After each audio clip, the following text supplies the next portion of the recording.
வணக்கம். இன்னைக்கு ஞானசேகரன் வழக்குல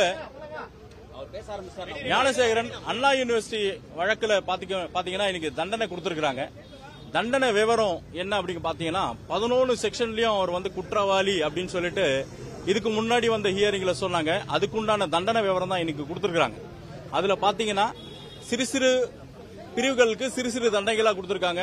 1 வருஷம், 1 மாசம், 3 மாசம் அந்த மாதிரி கொடுத்திருக்காங்க. அதுக்கு மேல வந்து 64(2) பிஎன்எஸ்ல 64 சப் கிளாஸ் 2ல பாத்தீங்கன்னா 64 சப் கிளாஸ் 1ல பார்க்க போனீங்கன்னா அவருக்கு வந்து 30 ஆண்டுகள் தண்டனை கொடுத்திருக்காங்க. அதுவும் பாத்தீங்கன்னா ரெமிஷன் இல்லாம தண்டனை அப்படிங்கிற மாதிரி சொல்லியிருக்காங்க. இந்த ரெமிஷன் இல்லாம தண்டனை அப்படிங்கிறது அந்த ரெமிஷன் இல்லாம தண்டனை அப்படிங்கறத பார்க்க போனீங்கன்னா அது வந்து அவரோட பிரைமரி ரைட்டுக்கு எதிராக இருக்குது. அந்த ஒரு பாயிண்ட்லயே வந்து நம்ம அடிப்படையாவே அவருக்கு வந்து அப்பீலுக்கு போறதுக்கான வாய்ப்பு இருக்கு. தண்டனை கான்ஸ்டிடியூஷன் ரைட்ஸை வந்து ஒருத்தரோட கான்ஸ்டிடியூஷன் ரைட்டை வந்து அது மீறும்படியாக இருக்கிறது.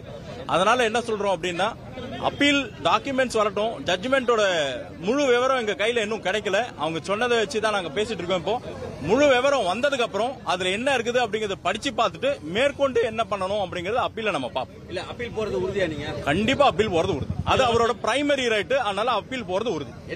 நீங்க அப்பீல் போறதுக்கு இருக்கு டாக்குமெண்ட் வரட்டும் சார். ஜட்ஜ்மெண்ட் காப்பி வந்ததுக்கு அப்புறம் அதுல ரைட் என்ன இருக்குது அப்படிங்கறத பிக்ஸ் பண்ணணும். 64(1)லயே அவங்க வந்து அதிகப்படியான தண்டனை கொடுத்திருக்காங்க. 64(1) படி அவங்க அந்த ஆக்ட் படி அவ்வளவு பெரிய தண்டனை கிடையாது. அதுல வந்து அவங்க போலீஸ் தரப்பு கேட்டதின்படி அவங்களுக்கு அதிகப்படியான தண்டனை அங்க கொடுத்திருக்காங்க. அந்த தண்டனையை எதிர்த்தே நாங்க போறதுக்கான வாய்ப்பு இருக்கு. அதாவது அதிகமா கொடுத்துட்டாங்க சார். அதாவது போலீஸ் வச்ச வாதத்தின் அடிப்படையில் அதிகமா வழங்கப்படுது. அதாவதுங்க நீங்க ஆக்ட படிங்க, பிஎன்எஸ் படிங்க. பிஎன்எஸ் படி வந்து பாத்தீங்கன்னா 64(1)க்கு இந்த அளவுக்கு தண்டனை கிடையாது. அப்படி இருக்க பட்சத்துல அவங்க 64(1)ல 30 வருஷம் அதிகப்படியான தண்டனையா கொடுத்திருக்காங்க. அந்த 30 வருஷத்துலயும் இன்னொரு ஷரத்து வச்சிருக்காங்க.